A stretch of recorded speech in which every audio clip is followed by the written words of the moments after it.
South ఆఫ్రికాతో one day సిరీస్లో వరుస సెంచరీలతో సత్తా చాటిన కోహ్లీ ప్రతిష్టాత్మక దేశవాళీ వన్డే టోర్నీ విజయ్ హజారే ట్రోఫీలోనూ బరిలోకి దిగనున్నారు. ఈ మేరకు ఈ టోర్నీ కోసం ఎంపిక చేసిన ఢిల్లీ జట్టులో విరాట్ కోహ్లీ పేరు ఉంది. ఈ విషయాన్ని Delhi and district cricket association ధృవీకరించింది.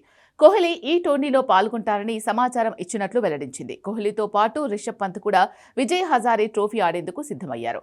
Delhi ప్రాబబుల్స్లో వీరిద్దరికీ చోటు దక్కడంతో ఫ్యాన్స్ ఫుల్ ఖుషీగా ఉన్నారు. ఢిల్లీ జట్టు విజయ్ హజారే ట్రోఫీలో డిసెంబర్ 24న ఆంధ్రప్రదేశ్తో తొలి మ్యాచ్ ఆడనుంది. కర్ణాటకలోని ఆలూరులో ఈ మ్యాచ్ జరగనుంది. కాగా విరాట్ కోహ్లీ చివరిసారిగా 2010లో విజయ్ హజారే ట్రోఫీలో ఆడాడు. ఢిల్లీ సర్వీసెస్ మధ్య జరిగిన మ్యాచ్లో అతడు బరిలోకి దిగాడు. ఒకవేళ ఇప్పుడు అతడు తుది జట్టులోకి వస్తే సుమారు 15 ఏళ్ల తర్వాత ఈ ట్రోఫీలో రీ ఎంట్రీ ఇచ్చినట్టు అవుతుంది. మరోవైపు 2019 తర్వాత పంత్ ఈ టోర్నీలో కనిపించనున్నాడు. కోహ్లీ విజయ్ హజారే ట్రోఫీలో 2 మ్యాచ్లు ఆడే అవకాశం ఉన్నట్లు సమాచారం. పంత్ మాత్రం టోర్నీ మొత్తానికి అందుబాటులో ఉండనున్నాడు. జనవరిలో న్యూజిలాండ్తో టీమిండియా 3 వన్డే మ్యాచ్ల సిరీస్ ఆడాల్సి ఉంది.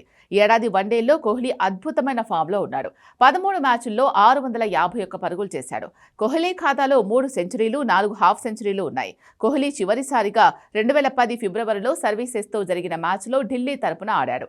టెస్ట్, టీ20 ఫార్మాట్లకు వీడ్కోలు పలికిన భారత దిగ్గజ క్రికెటర్ కోహ్లీ కేవలం వన్డేలు మాత్రమే ఆడుతున్న విషయం తెలిసిందే.